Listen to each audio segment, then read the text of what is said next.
Hi, I'm Blake Buttram. This is Matt Minton. We're here with Arkansas Retirement and Wealth, and today we want to talk about Roth conversions.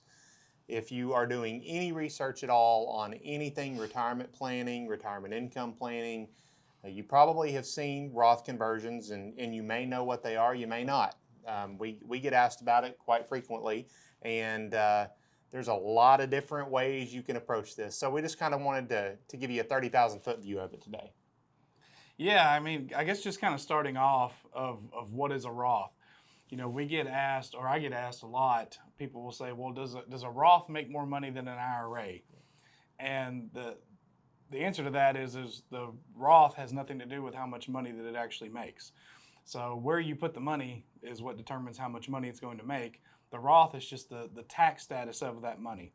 So for instance, you could have an IRA, that's one classification of money. You could have a 403B, that's a classification, a 457, a 401k, and then a Roth is just another classification of those different types of money that you can have. And so when we say that money is in a Roth, like I said, it doesn't dictate how much money it's going to make. It's just that classification, which means that it has been converted over and the taxes have been paid on it, and it's still inside a retirement account. So you Converted or contributed. Converted or contributed, right? So the two options that you have there is you can contribute money into a Roth account, and you're limited. The amount that it is every year changes from year to year. I can't remember what it is. And it's dependent on your age and all that good exactly, stuff. Exactly. Typically, $7,000 to $8,500, $7,000 to $8,500, somewhere in that range would be the maximum that you could contribute in a given year. Unless you have a Roth 401k, which is a whole nother wrinkle. And sorry, I don't mean to. No, it's fine. That's what my wife has, so yeah. Totally different classification. Roth 401k, Roth 403b, all these different things, which the word Roth just means that it's a retirement account, the taxes have been paid on it, and that it's still tax deferred, and the withdrawals are not going to be taxed when you take it out. As long as you meet certain criteria.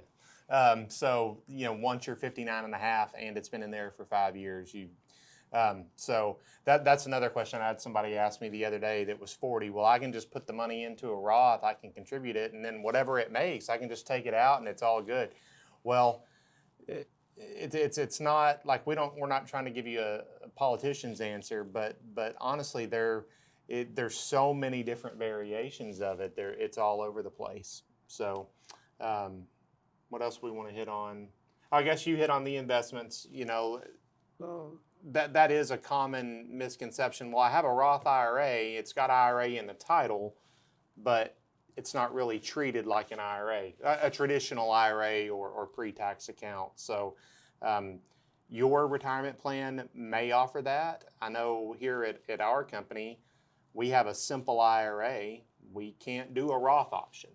But there are contribution limits. If you make a certain amount of money, you can't contribute to a Roth anymore if it's outside of an employer plan. And there's a whole lot. Absolutely. And whereas we can't contribute to a simple Roth here, any retirement account you can convert over to a Roth if you have the option to take the money out. Like with us, we can convert the money over to an IRA at any time. We can also convert over to a Roth.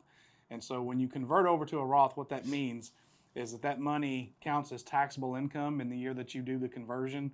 So let's say that I took $20,000 out of my simple and I moved it over to a Roth IRA. The $20,000 would get counted as taxable income on my income tax return that year, and then whatever my income tax bracket is, I'd owe that in federal taxes. Excuse me, but then that Roth account would, as long as it's been in there for 5 years, and once I reach the age of 59 and a half, then I could take that money out, and the money that I converted to a Roth is tax-free, and then all the growth that it has is tax-free. And so you could take it out at 59 and a half, at age 70, age 80, age 90. There's no required minimum distributions. At any point when you take that money out after you meet those requirements, it's all income tax-free, including the growth. So it's one of the very few ways that you can have growth inside an account and never pay Uncle Sam anything on it. Yeah. But we always preface it with they're not right for everyone, because especially in retirement, if you're on Social Security, in Medicare, it's kind of I explain it as a domino effect. You can contribute a certain amount, or you can convert as much as you want. If you've got $1 million IRA, the government would love, the IRS would love for you to convert all of that because you're paying taxes on all of it immediately. But that's not, that's not blanket advice, because that, while that might be great for some, it would be horrible for others. It all depends on what your goals and objectives are. If you want to leave a legacy, if you're worried about the required minimum distributions later on down the road, if it's going to make you, pay more tax on your Social Security, what is the limit that you could convert that won't affect you negatively in all those areas? So we have a really nice piece of software that we pay very handsomely for, but what it allows us to do is punch in those scenarios, and then it would show you over time, if you did convert, X number of dollars per year, whatever the optimization is for it. But if you did that, how much you would be paying in lifetime taxes compared to if you did not.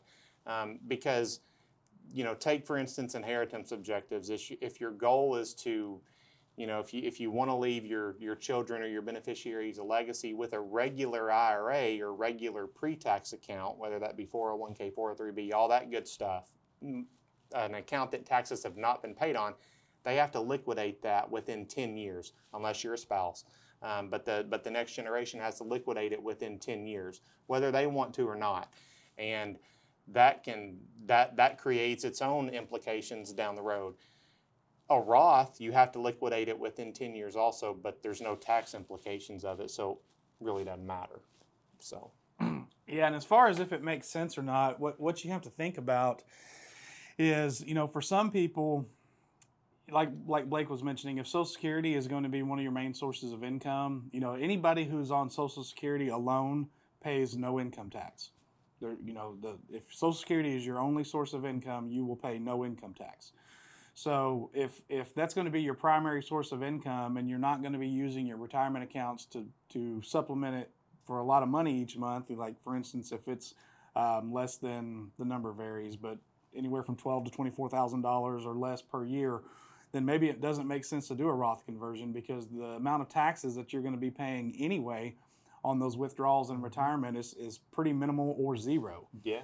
And so when you do the Roth conversion, you are losing some things, and that you're losing, when it's in the tax deferred account in the IRA, we're getting the compounding effect of the money that you put in, the money that you earn, and then also Uncle Sam's money, the taxes that you saved when you put it in there.